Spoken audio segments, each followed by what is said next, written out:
Sample papers करने का वक्त तो आ गया है, पर वेयर आर वी लैकिंग? मतलब ऐसा क्या गलत कर रहे हैं यार हम, जो हमारे फिर भी बढ़िया तरक्की नहीं हो रही है, हम फिर भी उस लेवल तक नहीं पहुंच पा रहे हैं जहां हमें पहुंचना है, हम फिर भी इंप्रूव नहीं कर पा रहे हैं, हम फिर भी सीख नहीं पा रहे हैं।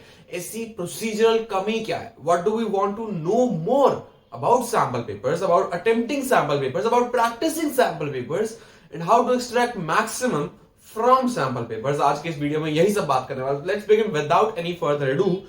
लेकिन मुझे एक बात बताओ, क्या तुम्हें पता है कि सैंपल पेपर करने तो हम लग गए, इन्होंने करना कैसे होता है? ऐसे नहीं कि बस एक दिन उठाया और करने लग गए और देन लगे गए हर सब्जेक्ट के मिक्स से चल रहा है। ना ना ना ना ना, ऐसे ऐसे बात नहीं बनती मेरे भाई। सैंपल पेपर करने का एक तरीका होता है। सबसे पहले all you need to do is pick up one sample paper, जो कि प्रेफरेबली सीबीएसई का ही रिलीज ऑफिशियल सैंपल पेपर हो इसी साल का।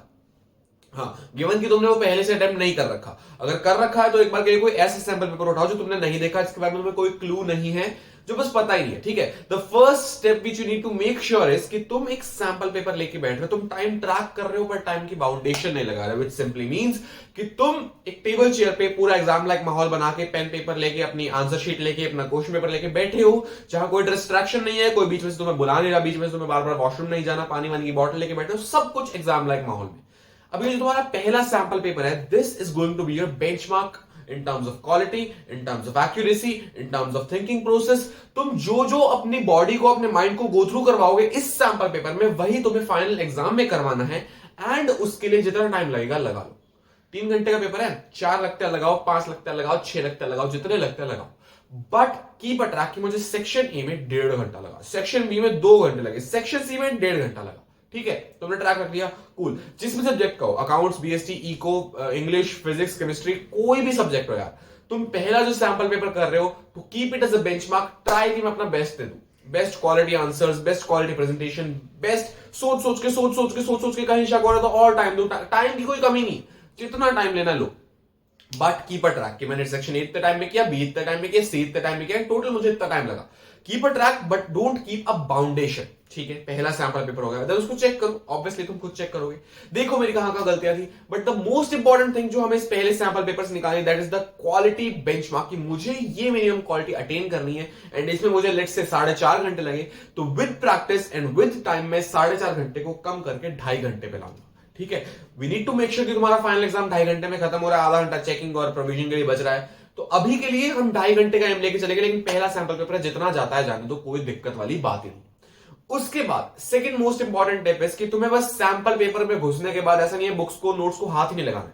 जब एक बार तुम सैंपल पेपर्स में आए, दैट डज नॉट मीन कि तुम अपनी बुक्स और नोट से डिस्कनेक्ट हो जाओगे। दैट सिंपली मींस तुम और ज्यादा डीपली कनेक्ट हो जाओगे, क्योंकि जब तुम सैंपल पेपर कर रहे हो, the most important thing you are going through is handling mixed questions. एक क्वेश्चन डायरेक्टिंग का, एक क्वेश्चन फाइनेंशियल मैनेजमेंट का, एक क्वेश्चन बिजनेस एनवायरनमेंट का, एक के बाद एक क्वेश्चन पार्टनरशिप का, एक क्वेश्चन कंपनी का, एक क्वेश्चन कैश फ्लो का, एक के बाद एक। कहीं भी किसी भी चैप्टर का कुछ भी मिक्स होकर आ रहा है, तुम्हारे ब्रेन को ये प्रैक्टिस करने की आदत होनी चाहिए, ताकि तुम फाइनल एग्जाम में ज्यादा कंफ्यूज ना हो जाओ। ठीक है, सबसे बड़ी चीज है। बट हर सैंपल पेपर के बाद, after each and every sample paper, mind what I am saying, ऐसा नहीं है कि 3-4 कर लिए फिर देख। After each and every sample paper देखो मेरी क्या क्या चीजें बहुत स्ट्रांग है, कहां कहां मैं बहुत अच्छे से एक्सेल कर रहा हूं, क्या क्या चीजें मेरी लैक कर रही है, कहां कहां मेरी कमियां हैं, किन किन चीजों को मुझे ध्यान रखना है।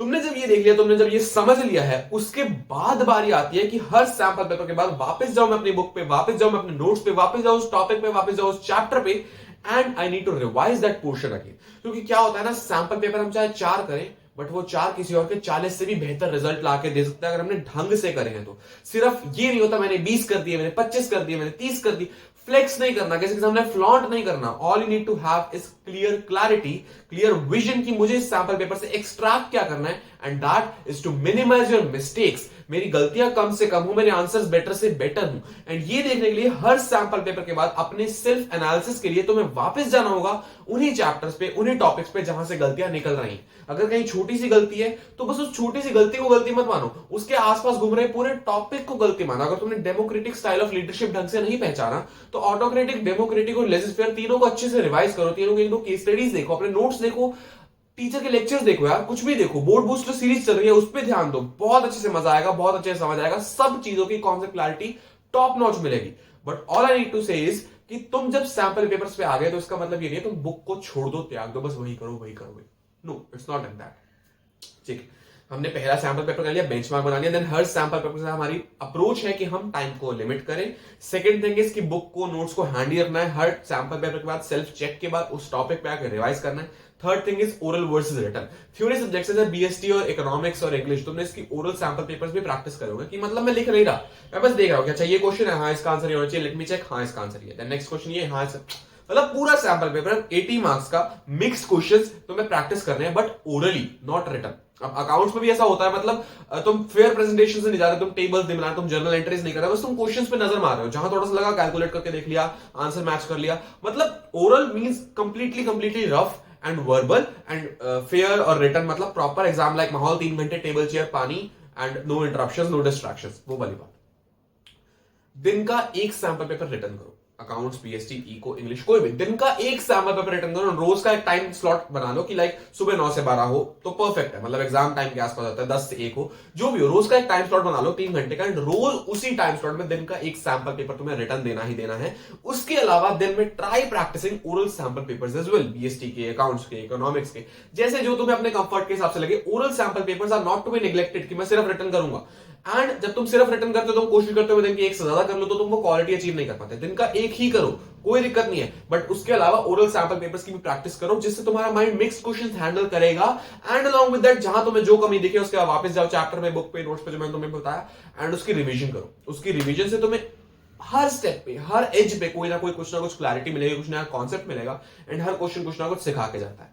So that was it to practice sample papers. At last में एक छोटी सी टिप और ऐड करना चाहूंगा, हर सैंपल पेपर की जो भी तुम सीख रहे हो, जो भी उससे नोट डाउन कर रहे हो, एक स्पेसिफिक छोटी सी कॉपी लो और उसमें लिखते जाओ क्या मेरा पहला सैंपल पेपर था, मेरे 80 में से 74 मार्क्स आए थे, एंड मेरी ये मेजर गलती थी। मेरा दूसरा सैंपल पेपर था, मेरे 80 में से 73 आए थे, और ये बड़ा ही बेवकूफ सा ब्लंडर था। मेरा तीसरा सैंपल पेपर था, मेरे 80 में से 76 आए थे, मैंने बहुत अच्छे से वो 2 नंबर रिकवर कर लिए, अब मेरा वो टॉपिक बहुत स्ट्रॉन्ग है, बट ये वाला टॉपिक और रिविजन मांगता है। हर सैंपल पेपर के साथ मार्क्स और रिमार्क्स दोनों लिखो, and by the end of the time, जब तुम वो लेयर बनती जाएगी तुम बहुत कुछ सीख जाओगे। 80/80 वाले सैंपल पेपर्स आ जाएंगे, बहुत कुछ हो जाएगा। अपने रिमार्क्स पढ़ना, अपने खुद को दी हुई सजेशंस पढ़ना फाइनल एग्जाम के लिए बहुत हेल्पफुल रहने वाले। Thank you so very much. Channel कर दो सब्सक्राइब, वीडियो कर दो लाइक एंड शेयर। जो भी अच्छा लगे बताना जरूर, जो भी बुरा लगे बताना जरूर, कोई भी फीडबैक हो it's very much appreciated. And अगली वीडियो के लिए जो भी तुम्हारा रिक्वेस्ट है please comment that down. Thank you so much.